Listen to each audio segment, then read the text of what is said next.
அடகில் இருக்கும் தங்க நகைகளை மீட்டு 10 நிமிடங்களில் பிரைம் கோல்ட் ஹப் மூலம் அதிக விலைக்கு விற்க 7997990028 தொடர்பு கொள்ளவும்.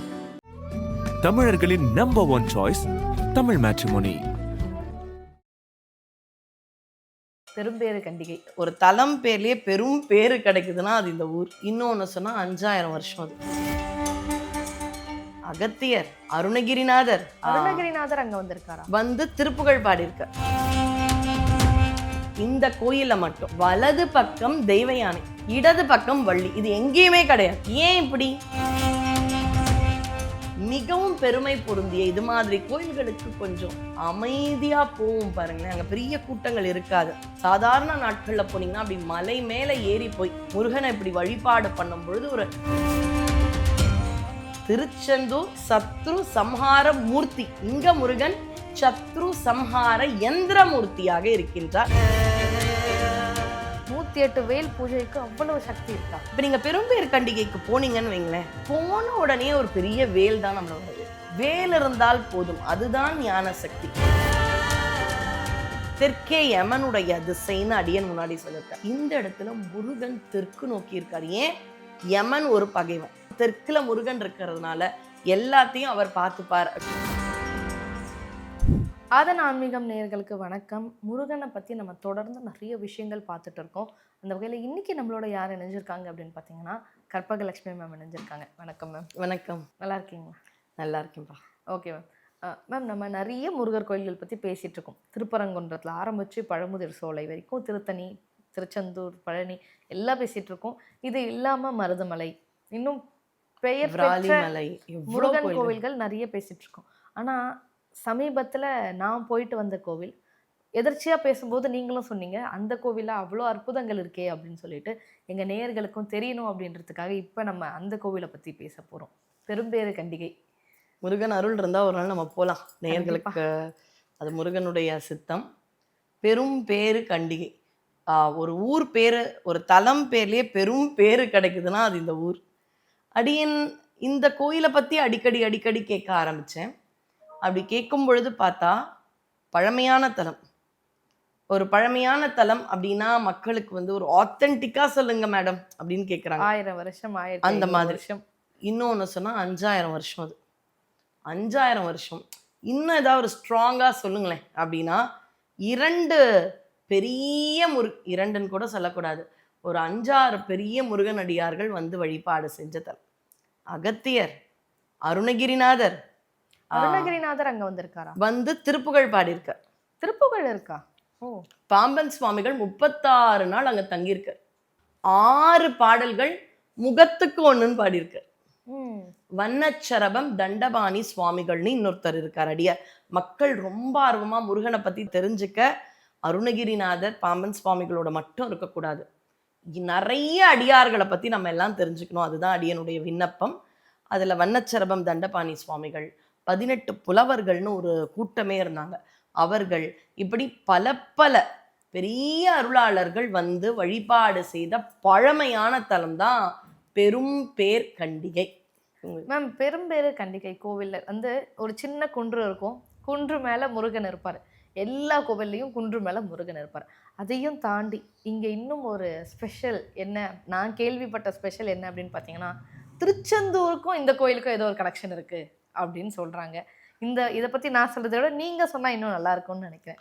நிறைய சிறப்புகள். இந்த ஒரு ஊர்ல மட்டும் 5000 வருஷத்துக்கு முன்னாடி சுமார் 30 கோயில்கள் இருந்துதான்.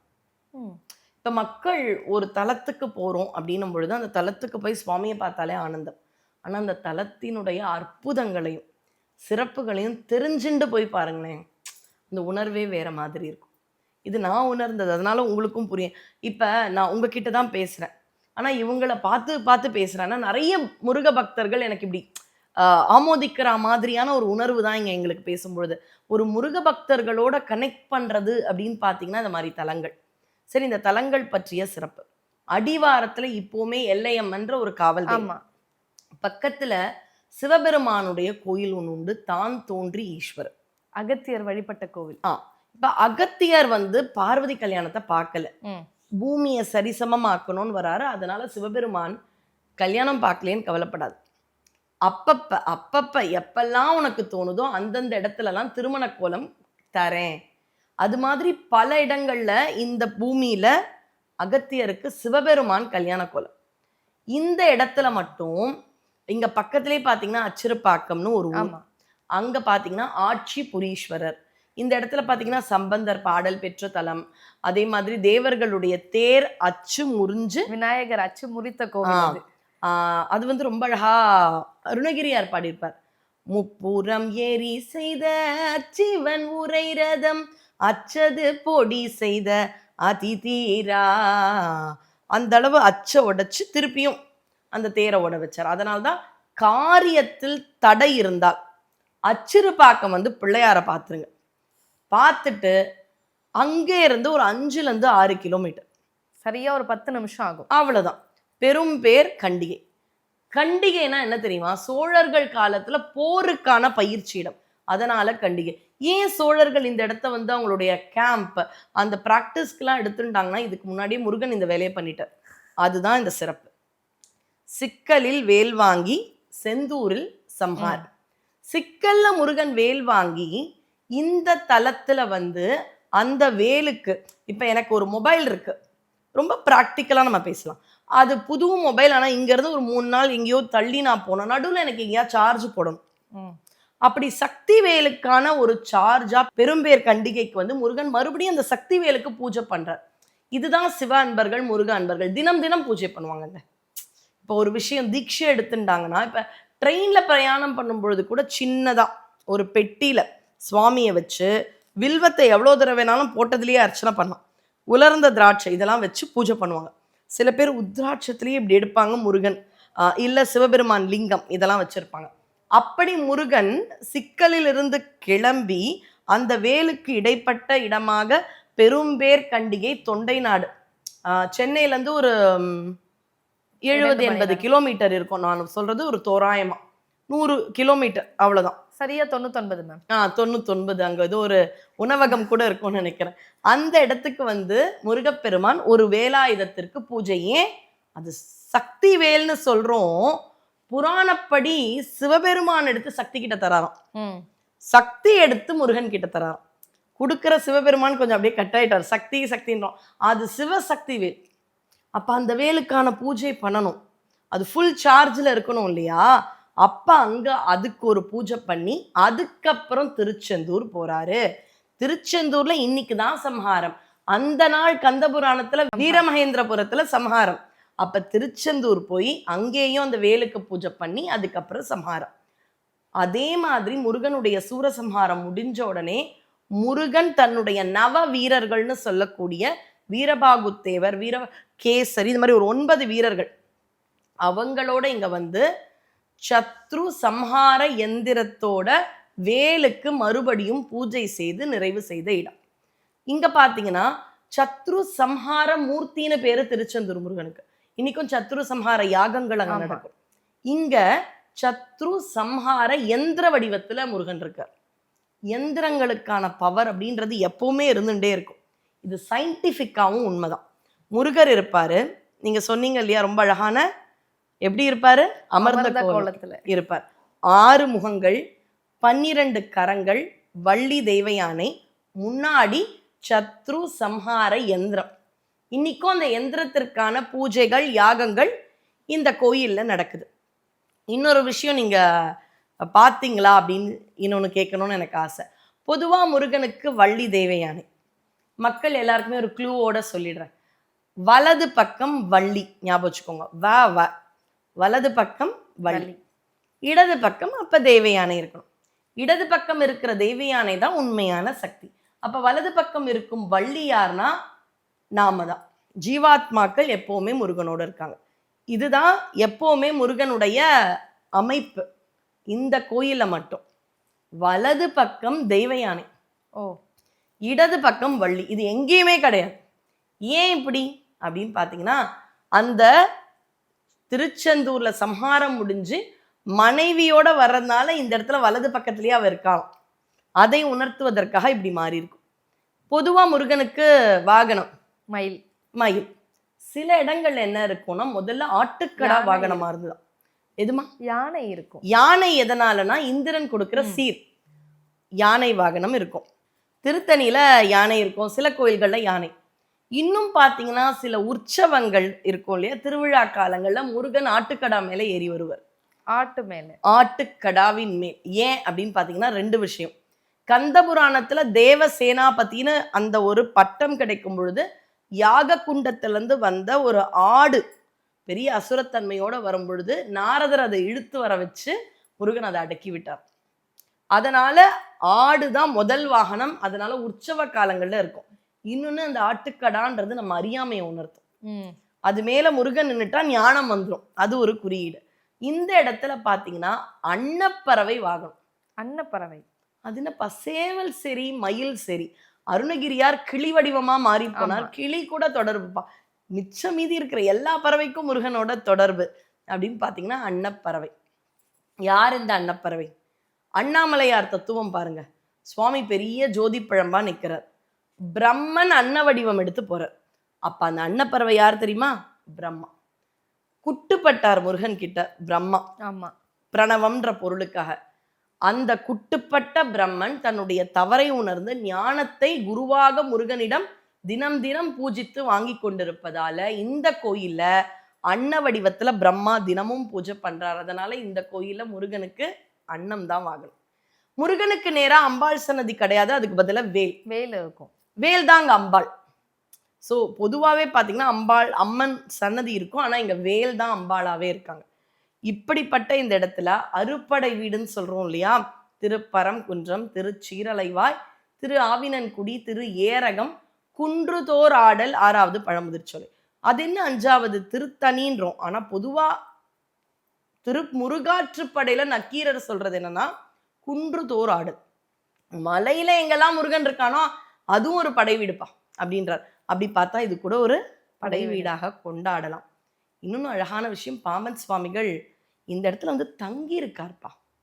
36 நாட்கள் இந்த இடத்துல தங்கி அந்த ஒரு முகத்துக்கும் ஒரு பாடல் பாடி இருக்காருன்னா அது எப்பேற்பட்ட தலமா இருக்கும். சரி, பெரும் பேர் எதனால? அகத்தியருக்கு சிவதரிசனம் கிடைக்கும், அதுவும் கல்யாண தரிசனம். இந்த இடத்துல அவங்க அம்மா அப்பா சிவபார்வதி கல்யாண கோலத்தை அகத்தியருக்கு காட்சி தராங்க. தான் தோன்றி ஈஸ்வரர் கோயில். அங்கிருந்து அச்சிறுபாக்கத்துக்கும் அதுக்கெல்லாம் தொடர்பு உண்டு. இதுல அழகு என்னன்னா, சில விஷயம் தான் கேட்போம், சில விஷயம் தானா அமையும்ல. அப்படி இந்த இடத்துல மட்டும் அகத்தியருக்கு வலிய சென்று, அதுதான் முருகனுடைய அருள். நீ ஏன் வான்னா விட மாட்டானா, வலிய வந்து ஆட்கொள்வான். அப்படியே போய் முருகன் தெய்வ யானையோட தன்னுடைய திருமண காட்சியும் கொடுத்தார். அப்ப நினைச்சுட்டார் அகத்தியர், பரவாயில்லப்பா, ஒரு தடவை அந்த கல்யாண காட்சியை மிஸ் பண்ணதுக்கு எவ்வளோ பெரிய அருள். இங்க சிவபெருமான் திருமண கோலம் மட்டும் இல்ல, எல்லாம் வல்ல முருகப்பெருமானும் தெய்வ யானையும் திருமண கோலத்தோட எனக்கு இங்க காட்சி கொடுத்தா எப்பேற்பட்ட பேருப்பா, பெரும் பேர் எனக்கு. அதனால்தான் அந்த ஒரு பேரு பெரும் பேர். இன்னைக்கும் அந்த கோயில்ல இருக்கக்கூடிய சூரிய ஒளி சக்தி அதே இடத்துல இருந்து மறுபடியும் பாத்தீங்கன்னா ஒரு 4-5 கிலோமீட்டர் தான். அங்க நடு பழனின்னு ஒரு மலை மேல இருக்கக்கூடிய முருகனுடைய அந்த கோயிலில் இருக்கும் சித்தர் பீடத்தில் விழுவதாகவும் ஒரு நம்பிக்கை இருக்கு. இப்படி ரொம்பவே ஒரு டிவைன் பிளேஸ் அப்படின்னு சொல்லணும்னா, எதனாலனா முருக அன்பர்கள் மறுபடியும் போன கோயிலுக்கு போய் அருளை வாங்குகிறீர்கள், அதுல ஒரு குறையுமே கிடையாது. திருப்போரூர் போங்க, சிறுவாபுரி போங்க, ஆண்டார்குப்பம் போங்க, திருச்செந்தூர், பழனி, விராலிமலை, பழமுதிர்ச்சோலை, எந்த இடத்துக்கு வேணாலும் போங்க. ஆனா இப்படி பாடல் பெற்ற மிகவும் பெருமை பொருந்திய இது மாதிரி கோயில்களுக்கு கொஞ்சம் அமைதியா போவும் பாருங்களேன். அங்க பெரிய கூட்டங்கள் இருக்காது. சாதாரண நாட்கள்ல போனீங்கன்னா அப்படி மலை மேல ஏறி போய் முருகனை இப்படி வழிபாடு பண்ணும் பொழுது ஒரு ஆனந்தம் இருக்கும். அதையெல்லாம் தாண்டி ஒரு அமைதி இருக்கும். அங்க போய் ஒரு 10 நிமிஷம் தியானம் பண்ணிட்டு மலை காத்து, அதாவது இன்னைக்கும் நான் சொல்றது உண்டு, பெருமாள் இந்த பங்குனி உத்திரம் பத்தி நம்ம ஒரு தடவை பேசினோம். அப்ப பாத்தீங்கன்னா தாயார் வந்து கடல்ல இருந்து உதித்தாள்னு, கடல்லயே கல்யாணமா. அதே மாதிரி முருகனுக்கு மலை மேல கல்யாணம் திருப்பரங்குன்றம். இன்னைக்கு தான் இந்த டெஸ்டினேஷன் வெட்டிங்லாம் இருக்கு. அன்னைக்கே மவுண்டன் சீன்னு சொல்லிட்டு இந்த டெஸ்டினேஷன் வெட்டிங்லாம் என்னைக்கும் ரொம்ப பழசா சுவாமி பண்ணியாச்சு. அப்படி முருகப்பெருமான் அருள் நிரம்ப இருக்கக்கூடிய இப்படி தெரியாத கோயில்கள், ஆனா பல அருளி செயல்களும் அற்புதங்களும் நிறைந்திருக்கக்கூடிய பல கோயில்களுக்கு நம்ம போகணும். ஒரே நாள் குழந்தைங்களோட போகும்போது கூட்டம்னா அந்த குழந்தைங்க எப்பவுமே கூட்டம்னா அப்படியே அழுவும், குழந்தைங்களை கூட்டின்னு போறது கஷ்டம். ஆனா இந்த மாதிரி இடத்துக்கு போனீங்கன்னா ஒரு சுற்றுலா மாதிரியும் இருக்கும். போக போக போக குழந்தைகளுக்கும் அந்த முருக பக்தி அப்படின்றது நம்ம குடும்பத்துக்கே எப்பவுமே இருக்கும். அதனால எல்லாரும் போய் வழிபாடு செய்ய வேண்டிய ஒரு தலம் பெரும் பேரு கண்டிகை. அது திருச்செந்தூர் என்ன சத்ரு சம்ஹார மூர்த்தி. இங்க முருகன் சத்ரு சம்ஹார யந்திர மூர்த்தியாக இருக்கின்றார். அதனால அறுப்படை வீட்டுக்கும் ஒரு ஒப்பான அற்புதமான தலம் பெரும்பேறு கண்டிகை சிவசுப்பிரமணிய திருக்கோயில். Okay ma'am. மேம் அதே மாதிரி பெரும்பேறு கண்டிகையில் ஒரு விஷயம் ரொம்ப பிரசித்தியாக பார்க்கப்படுது, 108 வேல் பூஜை. 108 வேல் பூஜைக்கு அவ்வளவு சக்தி இருக்கா? அங்க அது மட்டுமல்ல, ஒரு வேலுக்கே சிறப்புப்பா. இப்ப நீங்க சஷ்டி கவசமே நீங்க சொல்றீங்க, எவ்வளோ இடத்துல வேல் காக்க வேல் காக்க. எல்லாத்துக்கும் முருகனே வர வேண்டாம், இந்த வேலும் மயிலும் துணை. இப்ப நீங்க பெரும்பேறு கண்டிகைக்கு போனீங்கன்னு வைங்களேன், போன உடனே ஒரு பெரிய வேல் தான் நம்மளை வரவேற்கும். வேல் இருந்தால் போதும், அதுதான் ஞான சக்தி. அந்த இடத்துல பாத்தீங்கன்னா வேலுக்கான பீஜாட்சர 25 பீஜாட்சர பூஜை அதுவும் அங்க ரொம்ப விசேஷமா இருக்கு. ஒரு வேலுக்கே மகத்துவம் உண்டு. அப்ப இவ்வளவு வேல்னா அளப்பரிய சக்திகளை அள்ளித்தரக்கூடிய அழகான கோயில் தான் அந்த பெரும்பேறு கண்டிகை. இந்த இடத்துல இன்னும் ஒரு விஷயம் என்ன அப்படின்னா, நான் அங்க இருக்கக்கூடிய சிவாச்சாரியார் எனக்கு சொன்னது, இந்த மாதிரி கூட்டு பிரார்த்தனை நடக்கும் பொழுது அங்க இருக்கக்கூடிய எந்திரத்துக்கிட்ட இருந்து அதிகப்படியான ஆற்றல் வெளியேறும், அது மூலயமா மக்களுக்கு நிறைய நன்மை கிடைக்கும் அப்படின்னு சொன்னாங்க. இன்னொரு ஒரு விஷயம், அந்த பூஜை அப்ப அங்க கொடுக்கக்கூடிய விபூதிக்கும் பிரசாதத்துக்கும் எல்லையே இல்லாத சக்தி இருக்கு அப்படின்னு சொல்றாங்களே, இதை பத்தி என்ன சொல்றீங்க? பொதுவாகவே பார்த்தீங்கன்னா எந்திரங்கள் அப்படின்றது ஒரு சக்தியை பல மடங்கு ஆக்கக்கூடியது. அதனாலதான் பார்த்தீங்கன்னா சில அம்பாள் கோயில்கள்லாம் ஸ்ரீ சக்கரம் யந்திரம் இதெல்லாம் பிரதிஷ்டை பண்ணியிருக்காங்க. ஆதிசங்கரன்றவர் இது ஒரு பெரிய ஒரு கைங்கரியமாவே பண்ணியிருக்கார் அப்படின்றத நம்ம கேள்விப்படுறோம். காஞ்சி காமாட்சி, அகிலாண்டேஸ்வரி. அப்ப எந்திரங்கள் அப்படின்றது என்னன்னா உள்ள போயிட்டு வெளியில வரும் பொழுது, இப்ப இன்புட் ஒன்று கொடுத்தா அவுட்புட் ஒன்று வரும், அதுதான் நம்ம சாஃப்ட்வேர் அப்படின்னு பார்த்தீங்கன்னா இன்புட் ஒன்று கொடுத்தே அதுவே பல மடங்கா வெளியில வர்றதுதான் இந்த எந்திர ஆற்றல் அப்படின்றது. தந்திரங்கள்லாம் போயாச்சு, இறைவன் அருள்ல நமக்கு தந்திரங்களோ தீய சக்தியோ கிடையாது. ஆனா எந்திரங்களுக்கு நான் முன்பே சொன்னது மாதிரி எந்திரங்கள்ல இருக்கக்கூடிய சயின்டிபிக் விஷயம் எல்லா விஷயத்தையுமே பார்த்தீங்கன்னா அந்த ஒரு ஃப்ரீக்குவன்சியை கொடுக்கக்கூடியது. அது கூட்டு பிரார்த்தனை, பொதுவாகவே கூட்டு பிரார்த்தனைக்கு சக்தி உண்டுப்பா. ஒரே இடத்துல எல்லாரும் சேர்ந்து அந்த வழிபாடு பண்ணும்பொழுது அதற்கான ஆற்றல் அப்படின்றது உண்டு. இதை எல்லா மதமுமே கடைபிடிக்கிறாங்க. நம்முடைய தர்மத்துல பார்த்தீங்கன்னா கூட்டு பிரார்த்தனைக்கு தான் அடியார் கூட்டம்னு வச்சிருக்கோம், சத் சங்கம். இதுவும் ஒரு செல்வம். நான் என்னதான் பெரிய செல்வந்தரா இருந்து தடபுடலா பூஜை நான் மட்டுமே பண்ணா அந்த பூஜையே நிறைவாவே இருக்காது. அடியார்களோட போய், அதுவும் பணக்காரர்கள் அப்படிலாம் கிடையாது, உண்மையான அடியார்களோடு அது இருக்கும் பொழுது இருக்கக்கூடிய ஆனந்தம், அது அந்த யந்திரத்தோட சேரும் பொழுது இன்னுமே அளப்பரிய சக்திகளையும் ஆற்றல்களையும் நமக்கு கொடுக்கும். Okay ma'am. இந்த கோவிலுக்கு நீங்க போயிருக்கீங்க, பல முறை போயிருப்பீங்க. அங்க நீங்க உணர்ந்த விஷயம்னு ஏதாவது இருக்கா? அமைதிப்பா, இப்ப நான் சுவாமி கிட்ட பேசி அவன் பதில் சொல்ற மாதிரி இருக்கிறது சில கோயில்கள்ல கிடைக்கும். கூட்டமா இருக்க கோயில்ல போய் முருகனை பார்க்கலாம், தரிசிக்கலாம். நான் பேசுவேன், அவன் பேசுறது எனக்கு அந்த கூட்டத்துல சில சமயம் கேட்கவே மாட்டேன். ஆனா இந்த இடத்துல போயிட்டு அவசரமா போகாம, ஒன்று அதிகாலை வேளை இல்ல மதியமா கிளம்பி அந்த சாயந்தர வேலை, ஏன்னா 6-6:30க்கு மேல இந்த கோயில் இருக்காது, நடை சாத்திருவாங்க.